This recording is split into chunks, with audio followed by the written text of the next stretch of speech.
Hello friends, here this is Deepali Maurya and welcome to our educational platform.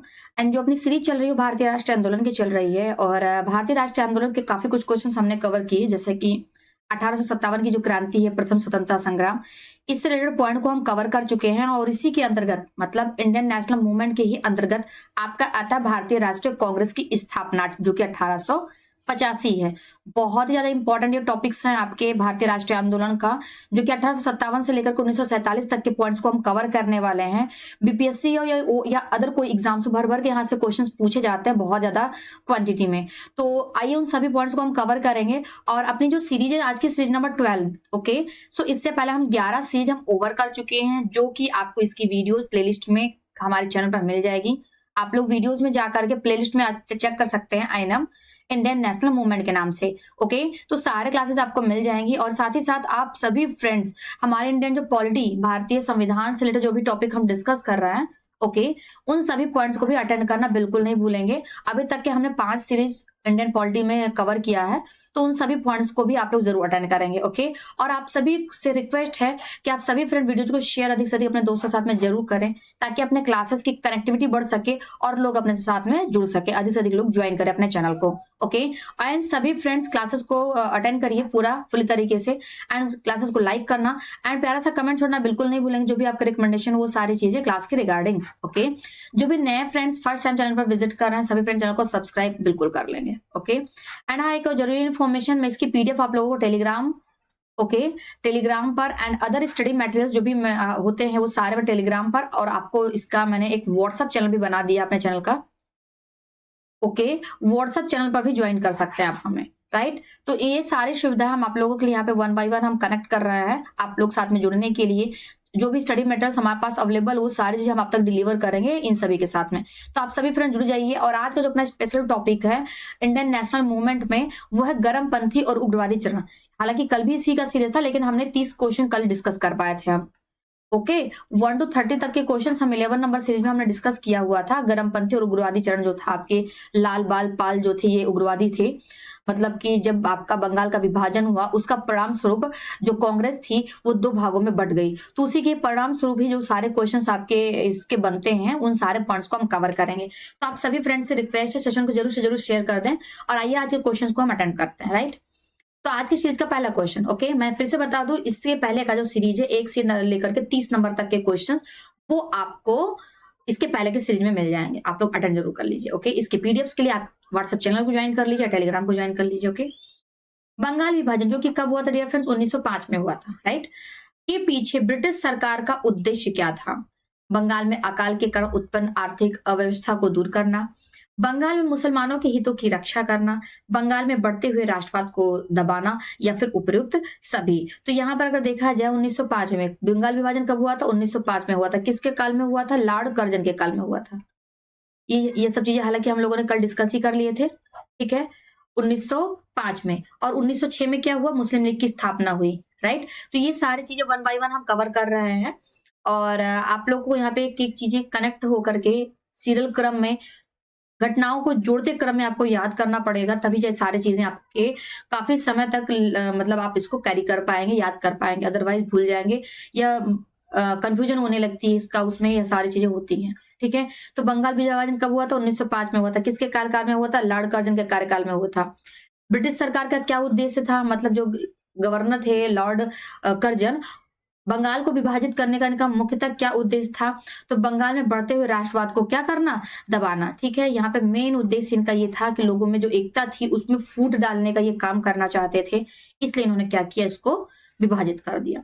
Now next question, question number 32। Congress league समझौता, जिसे हम लखनऊ समझौता के नाम से जानते हैं, और कब हुआ था? 1916 में हुआ था। और मैंने आपको इसके पहले की सीरीज में मैंने आपको एक्सप्लेन भी किया हुआ था कि यही लखनऊ समझौता है जिसमें गांधी जी गए थे 1916 के, और यहीं पर उनकी मुलाकात राम कुमार शुक्ला जी से हुई थी, जिन्होंने गांधी जी को चंपारण आने के लिए आग्रह किया था। और वही चंपारण में जब ये गए नील की खेती के विद्रोह में बात करने के लिए अंग्रेजों से, तो वहीं पर इन्होंने चंपारण आंदोलन किया था। कब? 1917 में। तो लखनऊ अधिवेशन में राम कुमार शुक्ला जी से गांधी जी की मुलाकात हुई, जहां पर राम कुमार शुक्ला जी ने गांधी जी को चंपारण आने के लिए आग्रह किया, उसके लिए इनको न्योता दिए कह सकते हैं। तो लखनऊ समझौता जो कि 1916 में हुआ था, उसी को हम कांग्रेस लीग समझौता के नाम से भी हम क्या होता है जानते हैं। क्लियर? तो इसके दूरगामी प्रभाव क्या थे? मतलब कि लखनऊ समझौता हुआ 1916 में, उसके प्रभाव क्या थे? भारत का विभाजन एवं पाकिस्तान का निर्माण, दोनों संस्थाओं ने मिलकर स्वतंत्रता के लिए प्रयास किया। ओके। हिंदू मुस्लिम एकता को बल मिला। ब्रिटिश सरकार की फूट डालो और राज करो की नीति असफल हुई। तो यहाँ पे क्या होगा करेक्ट आंसर? तो यहाँ पे होगा कि भारत का विभाजन और पाकिस्तान का निर्माण, ये यहाँ पर निकल करके आया इसका प्रभाव। मतलब कि इसका जो मेन मोटिव था, दूरगामी परिणाम इसके क्या देखने को लोगों को मिले कि भारत का विभाजन हो गया और पाकिस्तान का एक अलग ही राष्ट्र का निर्माण कर दिया गया। ठीक है, तो ए ऑप्शन यहाँ पे आपका करेक्ट हो जाएगा। ये सारे क्वेश्चंस आपके कहीं ना कहीं प्रीवियस ईयर पेपर में आए हुए हैं। मोस्टली क्वेश्चंस आपके जो बीपीएससी के थे वो मैंने उठा रखे हैं, क्योंकि इस समय बीपीएससी थोड़ा सा क्वेश्चन इन सब टॉपिक से ट्रेंड में उठा रहा है, तो इस वजह से सारे क्लासेस को हमने इस तरीके से अरेंज किया है। एंड हाँ डियर फ्रेंड्स, आपको जल्दी पीवाईक्यूज भी देखने को मिलेंगे। मैं बीपीएससी टीआरई 4 के लिए बीपीएससी टीआरई 4.0 के लिए हम क्लासेस को स्टार्ट करने वाले, जो कि आपकी क्लासेस लाइव होंगी। एंड उस लाइव क्लासेस में हम बीपीएससी के जो प्रीवियस ईयर क्वेश्चंस होंगे उन सारे क्वेश्चंस को हम अटेम्प्ट करेंगे। तो होप सो आप हमारे साथ जुड़े रहें। सारे क्लासेस मतलब कंटेंट आपको यहीं पर डिलीवर कराए जाएंगे, तो इसीलिए दोस्तों के साथ में शेयर जरूर करें ताकि अपने साथ में और अधिक से अधिक लोग जुड़ सके। देखेंगे 1907 में हुए कांग्रेस के उदारवादी और उग्रवादी नेताओं के बीच संघर्ष और मतभेद देखने का क्या कारण था। कहने का मतलब ये है कि सूरत में 1907 में कांग्रेस का अधिवेशन हुआ। 1907 में कौन सा अधिवेशन हुआ? सूरत अधिवेशन हुआ। इस सूरत अधिवेशन में क्या किया गया, कांग्रेस जो थी वो दो पार्ट्स में डिवाइड हो गई, एक नरम दल और एक गरम दल में। गरम दल मतलब नरम दल और वही उदारवादी और उग्रवादी, उसी को कह सकते हैं गरम दल जो है आपका उग्रवादी। और नरम दल मतलब आपका उदारवादी। ये पार्ट्स आप कह सकते हैं कि बीच संघर्ष एवं मतभेद का क्या कारण था। लोकमान्य तिलक का अपमान, राष्ट्रीय कांग्रेस के अध्यक्ष पद का चुनाव, बंग भंग विरोधी आंदोलनों की असफलता एंड बंग भंग विरोधी आंदोलन की कार्यवाही पर मतभेद जो कि कह सकते हैं। तो यहाँ पे इसका परिणाम देखने को और देखा जाए तो राष्ट्रीय कांग्रेस के अध्यक्ष पद का क्या था? चुनाव करना था, और चुनाव को लेकर के लोगों में मतभेद था। कुछ लोग शांतिपूर्वक अपने जो आंदोलन था उसको करी करना चाहते थे, मतलब जो स्वाधीनता आंदोलन, जो स्वतंत्रता आंदोलन, स्वदेशी आंदोलन जो रन कर रहा था उसके लिए। तो कुछ लोग नम्रता से काम करना चाह रहे थे, कुछ लोग वही विद्रोह करके कार्य करना चाह रहे थे, तो इसलिए दोनों में आपस में मतभेद हुआ। ये हुआ कि ये परिणाम कैसे निकले, तो परिणाम यही हुआ कि दोनों आपस में अलग अलग बढ़ गए, सब अलग अलग अपने अपने हिसाब से। और उस हिसाब से जो नरम दल वाले थे, मतलब जो शांति स्वभाव के प्रवर्तक थे, वो नरम दल में चले गए, और जो विद्रोह के समर्थक थे वो गरम दल में चले गए। तो इस तरीके से उनमें क्या हो रहा था, राष्ट्रीय मतलब उस समय जो अध्यक्ष था, कांग्रेस का पद का जो अध्यक्ष होना था, उसी को लेकर के लोगों में मतभेद भी हो गया। ठीक है, कि कौन बने इस तरीके से। तो यहाँ पर आपका आंसर बी बन जाएगा। क्लियर? चलते हैं नेक्स्ट क्वेश्चन पे। 1907 के कांग्रेस के सूरत अधिवेशन की अध्यक्षता किसने की थी? अच्छा क्वेश्चन। यहाँ पे डॉक्टर रास बिहारी बोस ने की थी, सुरेंद्र नाथ बनर्जी ने, दादा भाई नौरोजी ने, या फिर व्योमेश चंद्र बनर्जी ने की थी। तो यहाँ पे क्वेश्चन है 1907 में क्या हुआ था, आपका सूरत अधिवेशन हुआ था, और इसकी अध्यक्षता किसने की थी? डॉक्टर रास बिहारी घोष ने की थी। इंपॉर्टेंट क्वेश्चन है, यहां से आपके 1 नंबर मिल जाते हैं आपको। ठीक है, क्योंकि इस तरीके के क्वेश्चन आपके बार बार देखे जाते रहे हैं ना। चलते हैं तो नेक्स्ट क्वेश्चन, अनुशीलन समिति थी। अनुशीलन समिति, कल ही के सेशन में मैंने बताया था कि अनुशीलन समिति से संबंधित कौन व्यक्ति थे या उसके संस्थापक कौन थे, तो आप लोगों को कमेंट करके बताना है। ठीक है, इसी तरीके से सारे अपडेट्स आपको मिलते रहेंगे। कल की क्लासेस में अनुशीलन समिति के बारे में मैंने बताया हुआ था, जो कल की क्लासेस को देखा होगा आज इसका आंसर तो जरूर ही दे देगा। चलिए आगे किस क्वेश्चन को फॉलो करते हैं। अनुशीलन समिति थी नरोत्थान के प्रति समर्पित, विधवा विवाह को प्रोत्साहित करने वाली, मजदूरों के कल्याण में रुचि रखने वाली, एक क्रांतिकारी संगठन। तो यहाँ पे क्या हो जाएगा, जो आपका अनुशीलन समिति था वो एक क्रांतिकारी क्या था, संगठन था। नेक्स्ट, किसने कहा था कांग्रेस आंदोलन ना तो लोगों द्वारा प्रेरित था, ना ही यह उनके द्वारा सोचा या योजनाबद्ध किया गया था।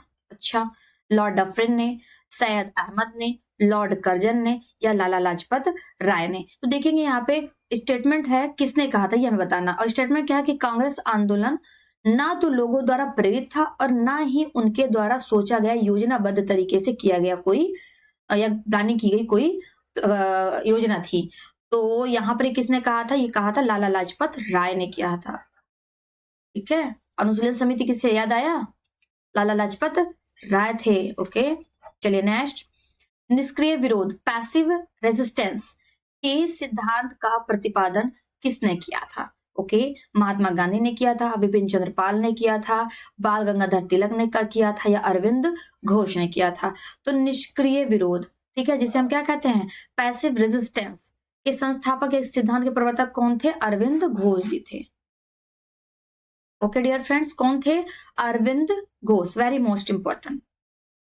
नेक्स्ट, फिर से एक अच्छा क्वेश्चन, बंगाल 1905 में विभाजित हुआ, बिल्कुल, जिनके विरोध के फलस्वरूप यह पुनः एकीकृत हुआ, क्या 1906 में, 1916 में, 1911 में एंड 1909 में। तो देखिए डियर फ्रेंड्स, अगर बात की जाए 1905 में, लॉर्ड कर्जन की ही देन थी कि बंगाल का क्या हुआ, विभाजन हुआ,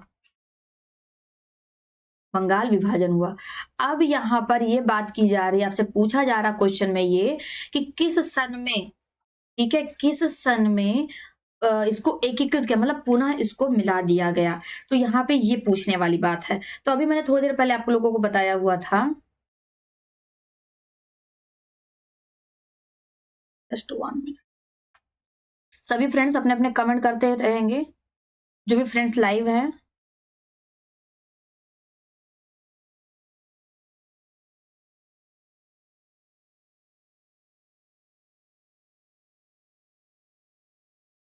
चलेंगे, तो यहाँ पर डियर फ्रेंड्स बात होगी जब दिल्ली दरबार लगा था। कब लगा था दिल्ली दरबार, 1911 में, 1911 ईस्वी में जब दिल्ली दरबार लगा हुआ था, उस समय की घटना की बात है। जॉर्ज पंचम,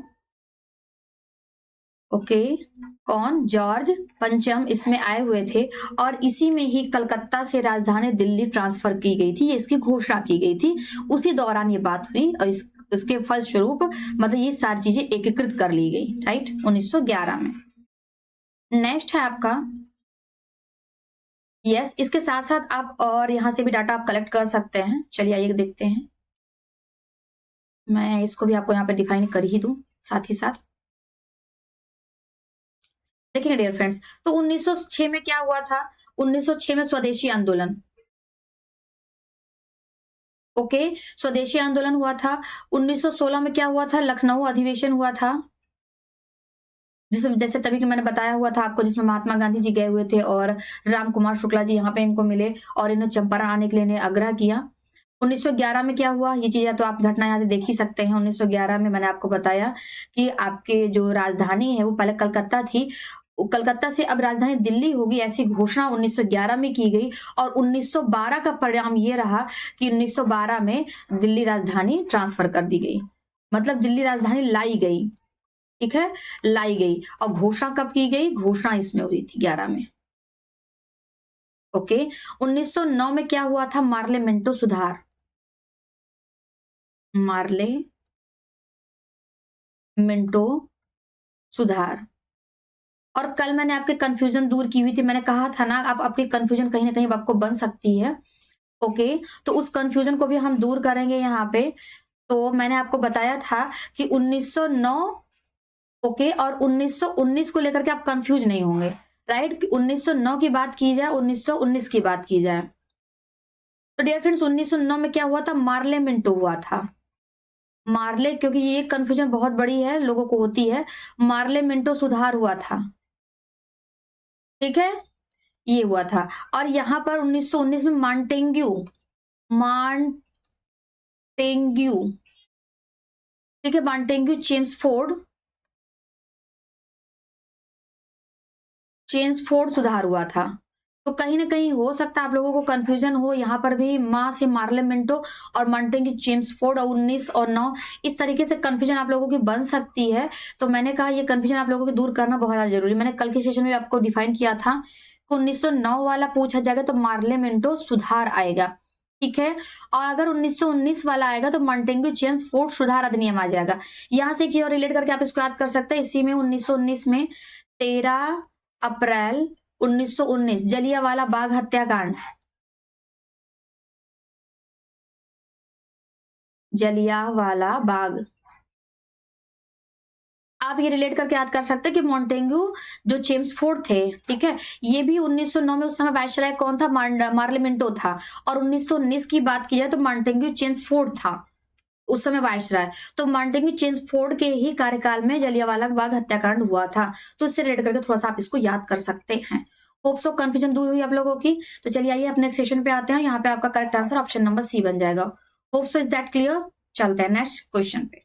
नेक्स्ट आपका है 39।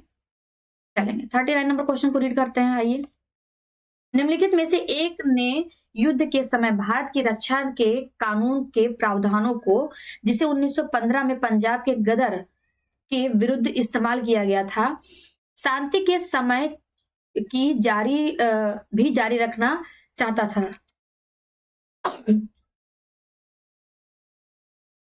सॉरी। तो यहां पर देखेंगे कानून के प्रावधानों को, जिसे 1915 में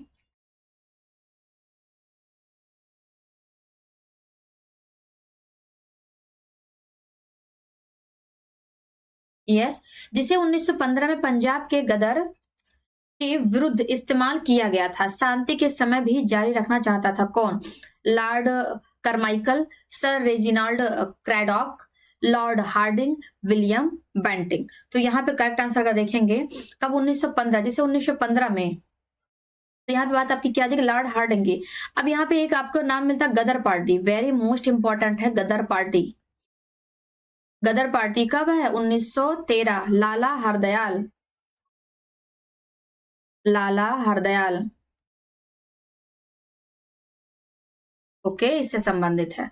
तो क्वेश्चन का आंसर मिल गया। यहाँ पे क्वेश्चन था, निम्नलिखित में से एक ने युद्ध के समय भारत की रक्षा के कानूनों के प्रावधान को, जिसे 1915 में पंजाब के गदर के विरुद्ध इस्तेमाल किया गया था, शांति के समय भी जारी रखना चाहता था। तो कौन था? लॉर्ड हार्डिंग थे। Okay, so option number C is correct now. Next, 1906 में मिंटो से शिमला में 1906 में मिंटो से शिमला में मिले मुसलमानों के शिष्टमंडल ने प्रार्थना की। क्या? मुसलमानों के लिए पृथक निर्वाचन वर्ग, संयुक्त निर्वाचन वर्ग, हिंदुओं को अधिक प्रतिनिधित्व देने के लिए, एंड मुसलमानों को मनोनयन द्वारा विशेष प्रतिनिधित्व देने के लिए। तो यहाँ पर क्या हो जाएगा? 1906 में अगर मैं बात करूं तो मैंने आपको बोला था कि मुस्लिम लीग की स्थापना हुई थी। किसकी स्थापना हुई थी? मुस्लिम लीग की स्थापना हुई थी, है ना। तो उसके जो शिष्टमंडल की प्रार्थना किसने की थी? मुसलमानों के लिए पृथक निर्वाचन की। मतलब कि मुस्लिम लीग के अलग स्थापना का मेन उद्देश्य क्या था? कुल मिलाकर के इस क्वेश्चन के कहने का सेंस ये है, ठीक है। तो उसका सेंस क्या था? मतलब किस उद्देश्य से किया गया था? तो मुसलमानों के लिए पृथक निर्वाचन वर्ग की स्थापना की जाए, इस वजह से किया गया था, ठीक है। चलेंगे नाउ नेक्स्ट, बंगाल का विभाजन। आप सभी को पता है बंगाल का विभाजन कब हुआ था? 1905 में। मैंने आप लोगों को बताया है कब हुआ था? 1905 में हुआ था। अब एग्जैक्ट डेट बताइए। अब कुछ लोगों को यहाँ पे 15 तारीख भी याद आ रही होगी। अब 15 तारीख में भी अगस्त, सितंबर, अक्टूबर एंड नवंबर। तो यहाँ पे आप लोगों के लिए थोड़ा सा सस्पेंसिव क्वेश्चन बन जाता है। और बीपीएससी इस समय ऐसे ही क्वेश्चन आप लोगों से पूछती है। एंड बीपीएससी की बात हो या अदर कॉम्पिटिटिव एग्जाम की हो, तो इस समय आप लोगों को कंफ्यूज किया जा रहा है, राइट। तो बंगाल का विभाजन कब हुआ था? 1905 में। डेट कौन सी थी? 15। लेकिन वो 15 डेट कौन सी थी? 15 अक्टूबर की डेट थी। क्लियर है? सो अक्टूबर है, हाँ, yes, C option is correct now. चलते हैं नेक्स्ट क्वेश्चन पे। निम्नलिखित में से कौन सा नेता कांग्रेस के गरम दल से संबंधित था? गरम दल से अरविंद घोष, दादा भाई नौरोजी, जी के गोपाल कृष्ण गोखले, एस.एन. बनर्जी। तो यहाँ पे कौन थे? मैंने कल ही आपको बताया था गरम दल के समर्थक कौन थे? लाल बाल पाल। और बाल गंगाधर जो तिलक थे, बाल गंगाधर तिलक, बाल गंगाधर तिलक जो थे वो इसके क्या थे? इसके समर्थक थे। बाल गंगाधर तिलक जो थे वो क्या थे? के समर्थक थे। तो यहाँ पे आपका करेक्ट आंसर क्या हो जाएगा? Aurobindo Ghosh. Arvind Ghosh, A option is correct now. Next, निम्नलिखित में से किस नेता ने 1906 में कलकत्ता कांग्रेस अधिवेशन की अध्यक्षता की थी? कलकत्ता कांग्रेस अधिवेशन की अध्यक्षता की थी।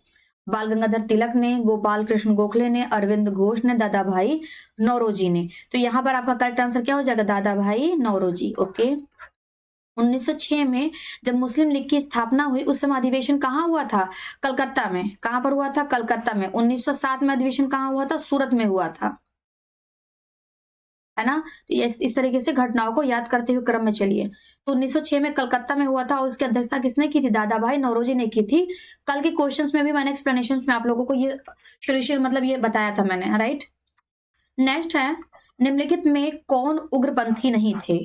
ठीक है, तो आप लोगों को यहाँ पर क्लासेस की जो वीडियोस है उसको भी देखना चाहिए। कुछ लोग पीडीएफ्स के लिए डिमांड करते हैं कि पीडीएफ से हम रिवीजन कर लें, पीडीएफ से हम तैयार कर लेंगे।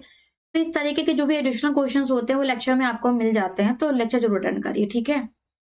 तो उग्रपंथी नहीं था, कौन था? बाल गंगाधर तिलक नहीं थे, मदन लाल नहीं थे, उधम सिंह नहीं थे, या गोपाल कृष्ण गोखले नहीं थे। तो इसमें से कौन एक व्यक्ति थे जो इससे संबंधित नहीं थे? अगर बात की जाए तो तिलक, मदन लाल, उधम सिंह ये सारे थे। कौन नहीं था? गोपाल कृष्ण गोखले नहीं थे। ओके, उग्रपंथियों में ये शांति स्वभाव, नरम दिल के थे।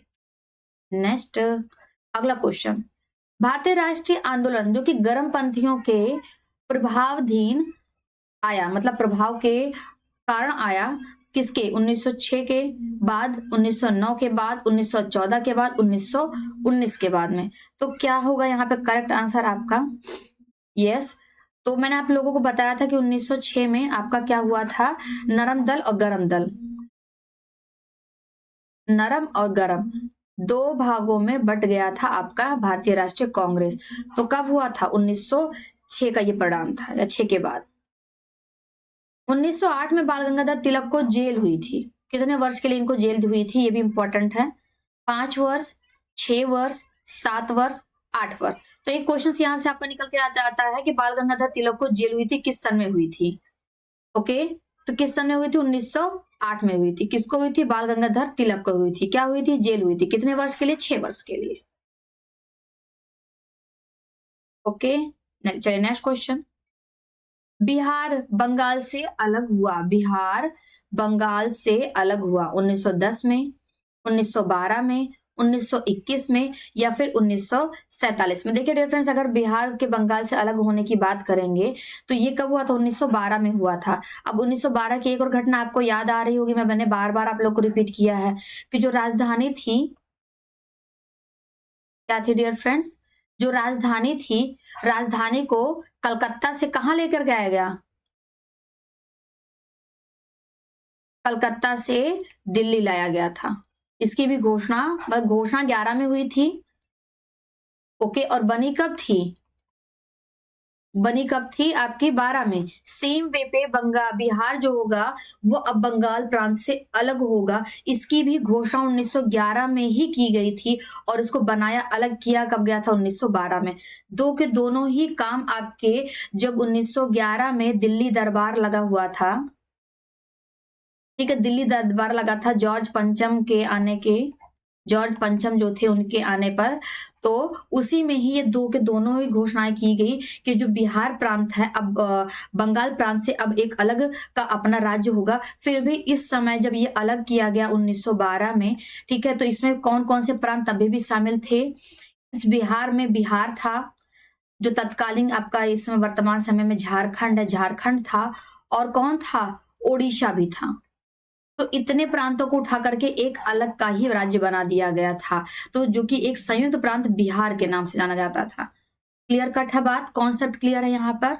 ओके, सो होप सो सारे डाउट्स आपके क्लियर हो जा रहे होंगे, और बैकएंड की जो रिविजन्स है वो भी मैं साथ ही साथ क्वेश्चन जहां पे जैसे भी मिल रहे हैं मैं आप लोगों को रिवाइज करा दे रही हूँ, ठीक है?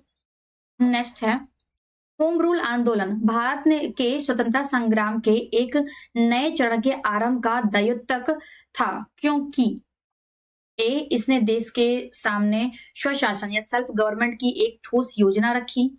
ओके, नेक्स्ट है, आंदोलन का नेतृत्व गांधी जी के हाथ में आ गया था। किसका? होम रूल लीग का। हिंदू और मुसलमानों ने एक संयुक्त संघर्ष प्रारंभ किया था एंड इनके अतिवादियों और उदारवादियों के बीच पुनर्मेल स्थापित किया गया था। तो यहाँ पे अगर देखेंगे ना डियर फ्रेंड्स, तो होम रूल आंदोलन जो था वो भारत के स्वतंत्रता संग्राम के एक नए चरण के आरंभ का द्योतक था, क्योंकि इसने देश के सामने स्वशासन मतलब सेल्फ गवर्नमेंट की एक ठोस योजना रखी थी, मतलब कि हम हमारा अपना खुद का शासन होना चाहिए। होम रूल लीग आंदोलन का यही मेन मोटिव था, मतलब मेन उद्देश्य था। इसी उद्देश्य से ये आंदोलन क्या किया गया था, चलाया भी गया था। नेक्स्ट, गदर पार्टी की स्थापना किस वर्ष में हुई थी? अभी 2 से 4 क्वेश्चंस पहले मैंने आप लोगों को ऑलरेडी बताया होता जिसमें गदर वर्ड था, तो मैंने उसके संस्थापक के नेम भी बताए थे। होप सो आप लोगों को रिमाइंड कर पा रहे होंगे आप लोग। ओके, तो 1907 में सूरत अधिवेशन हुआ था। जब तक मैं लिख रही हूँ तब तक आप बताएंगे। सूरत अधिवेशन हुआ था। 17 में चंपारण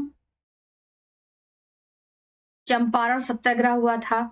1920 में असहयोग आपका आंदोलन हुआ था। तो कब बचा? 1913 में ही आपकी गदर पार्टी की स्थापना हुई थी। Okay, so B option is correct. Next, किसने ऑल इंडिया मुस्लिम लीग की स्थापना की थी? अब ऑल इंडिया मुस्लिम लीग की स्थापना कब हुई थी? ओके डन, आप लोगों को क्लियर है, होप सो। कब हुई थी? 1906 में हुई थी। ठीक है, तो उस समय उसकी स्थापना जो है किसने की थी? सैयद अहमद खान ने, मोहम्मद इकबाल ने, आगा खान ने, नवाब सलीमुल्लाह खान ने। एक और ऑप्शन यहाँ पे ई आप जोड़ लीजिए इसमें, मोहम्मद अली जिन्ना। मोहम्मद अली जिन्ना आप लोग को मिलेगा ऑप्शन, जिन्ना मिलेगा आप लोग को ऑप्शन, ताकि आप लोग क्या हो, कंफ्यूज्ड हो। बट आप लोग को कंफ्यूज नहीं होना है। सलीमुल्लाह, मैंने कल के भी सेशन में आपको जब हम एक्सप्लेन कर रहे थे उदारवादी और उग्रवादियों को, सारे चीजों को, तो उसके तहत जब मैंने उससे 5 1906 1907 को मैंने डिफाइन किया, तो मैंने आपको बताया था कि इस समय समर्थक कौन थे? सलीमुल्लाह थे। तो वहां पे क्या सलीमुल्लाह था, यहाँ पे पूरा नाम लिखा है नवाब सलीमुल्लाह खान, राइट? तो 1906। उसको कॉन्सेप्ट क्लियर हो गया होगा। चलते हैं नेक्स्ट। निम्नलिखित में से, हाँ, अगर आपका यहाँ पे बीपीएससी क्वेश्चंस बनाएगी ये, तो 5 ऑप्शन देगी आपको डेफिनेटली, और 5 ऑप्शन में आपको जिन्ना देखने को मिलेगा। ठीक है, चलेंगे।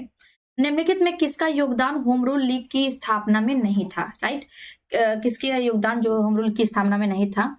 बाल गंगाधर तिलक का, एनी बेसेंट का, एस सुब्रमण्यम अय्यर का, एंड टी एस ऑलकॉट का। ओके, तो यहाँ पे कौन नहीं थे? टी एस ऑलकॉट नहीं थे, ऐसा कहीं नाम का उल्लेख नहीं मिलता। तिलक भी थे, एनी बेसेंट भी थे, एंड एस सुब्रमण्यम जी थे। तो आपका यहाँ पे नहीं पूछा ना, यस यस, तब तो डी ऑप्शन आपका हमारा बन ही जाता। नेक्स्ट, गदर क्रांति छिड़ने का सबसे महत्वपूर्ण कारण क्या था? मतलब गदर पार्टी की स्थापना की मतलब मेन मोटिव क्या था? मैंने आप लोगों को बताया था। लाला हरदयाल सिंह इसके संस्थापक थे। लाला हरदयाल इसके संस्थापक में गिने जाते हैं, मतलब इसके संस्थापक थे। और उसका महत्वपूर्ण कारण क्या था? अब 1913 में हुआ था, तो प्रथम विश्व युद्ध का शुरू होना। और प्रथम विश्व युद्ध कब से स्टार्ट हुआ था? 1914 से स्टार्ट हुआ था।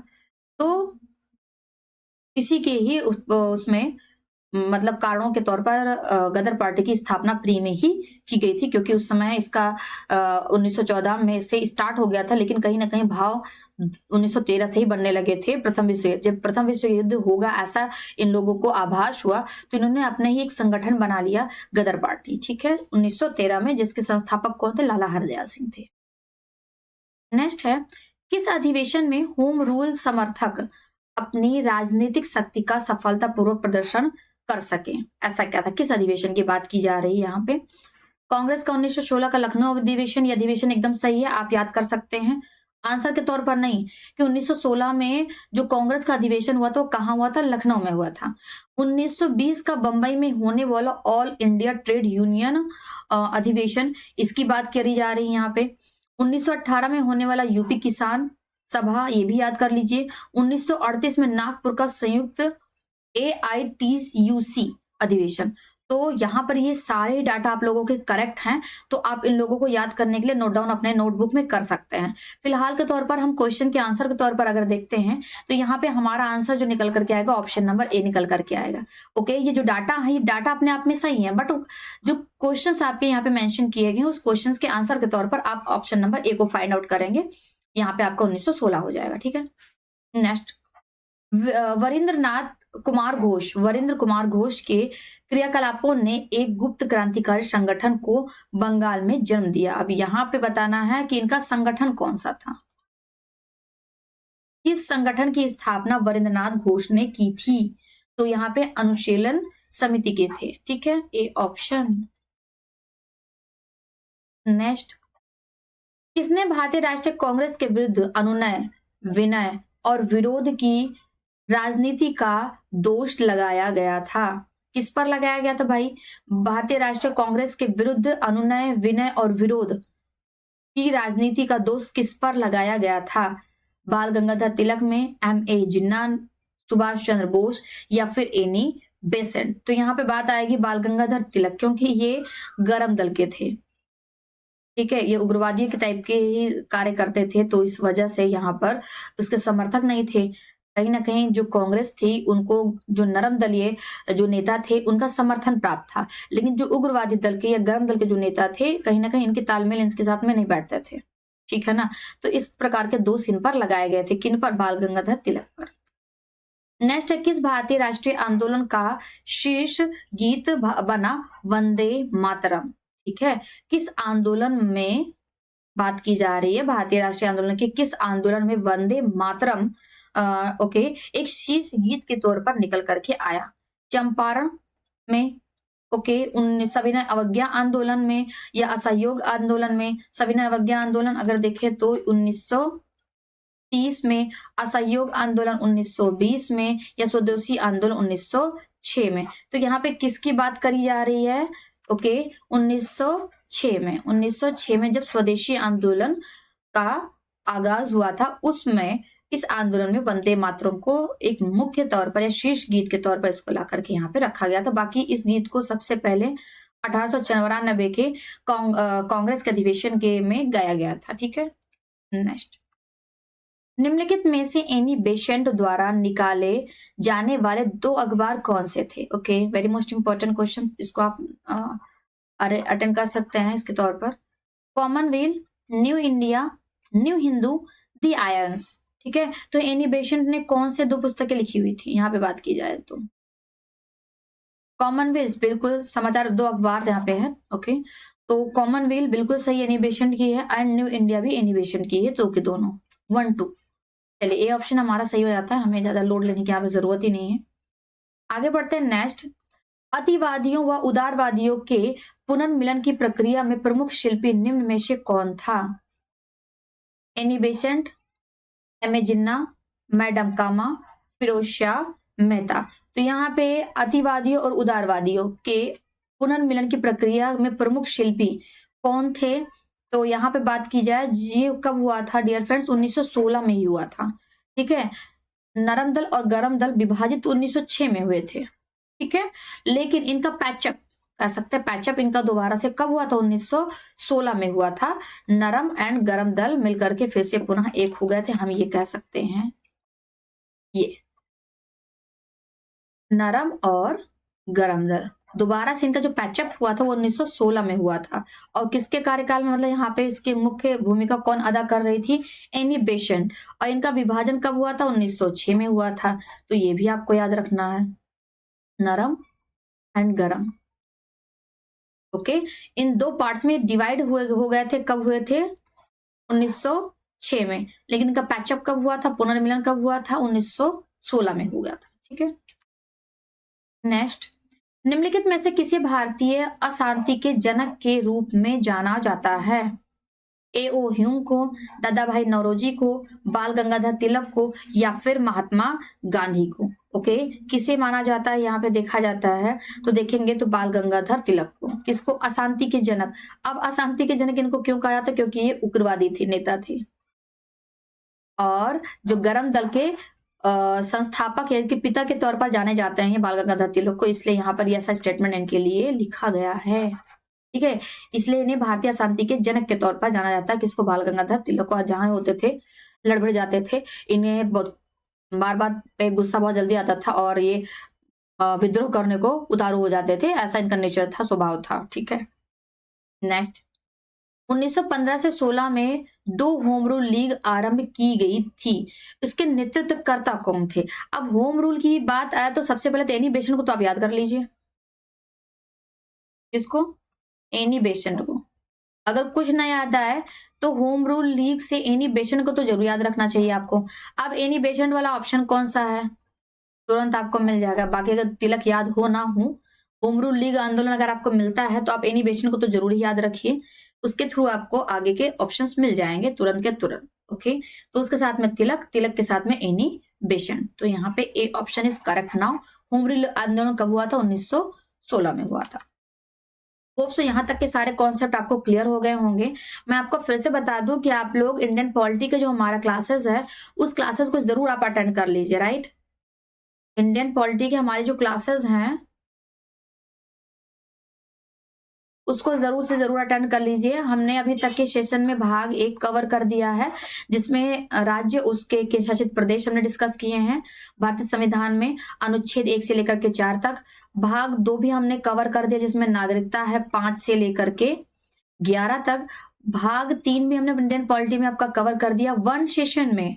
ये सारे क्लासेस 1 सेशंस में ही आपको, ताकि आपको एक भाग को आपको ब्रेक करके ना देखना पड़े। ठीक है, भाग 3 जो कि आपके मूल अधिकारों से संबंधित है 12 से आपका 35 तक, ये भी हमने एक सेशन में ही कवर किया है। ओके डियर फ्रेंड्स, भाग 4 अगर मैं बात करूं तो 36 से 51 तक के एक सेशन में मैंने कवर किया है। और भाग 4A इसकी हम बात करते हैं तो 51A ये आपके फंडामेंटल ड्यूटीज, आपके मौलिक कर्तव्यों से रिलेटेड है। इतने पॉइंट्स, मतलब 5 सेशन मैंने अभी तक के कवर कर दिए हैं। ओके, 5 सेशंस हमने ओवर किए हैं ताकि आप लोग यहाँ पे 1 बाय 1 अटेंड कर पाए। 1 2 3 4 एंड 5 क्लासेस, ये सारे क्लासेस आपको प्लेलिस्ट में मिल जाएंगी, अटेंड कर लीजिए। एंड साथ ही साथ हमारे चैनल को फॉलो करना बिल्कुल नहीं भूलेंगे, चैनल को सब्सक्राइब जरूर कर लें। ओके, चैनल को लाइक करें, कमेंट करें एंड शेयर करना बिल्कुल नहीं भूलेंगे। आप लोग के लिए मैंने व्हाट्सएप चैनल भी बना दिया है, तो चैनल को ज्वाइन कर लीजिए। ओके, चैनल को ज्वाइन कर लीजिए। पीडीएफ व्हाट्सएप के चैनल पर तो जाती नहीं है, तो वहां पर आपको स्टडी मटेरियल्स मिल जाएंगे, कंटेंट आपके टेक्स्ट फॉर्मेट में, इमेज फॉर्मेट में। लिंक में मैं शेयर कर देती हूँ क्लासेस की, बट पीडीएफ आनी जाती है व्हाट्सएप पे, तो उसको मैं आप लोगों को टेलीग्राम पे प्रोवाइड कराऊंगी। तो आप लोग टेलीग्राम एंड व्हाट्सएप दोनों जगह ज्वाइन कर लीजिए एंड चैनल को शेयर करना बिल्कुल नहीं भूलेंगे। ओके, चलिए मिलते हैं सेशन के साथ में जल्दी। आप लोगों की बीपीएससी की लाइव क्लासेस हम आप लोग साथ में अटेंड करेंगे। ये क्लासेस आपकी सीरीज ऐसे कंटिन्यू रहेगी।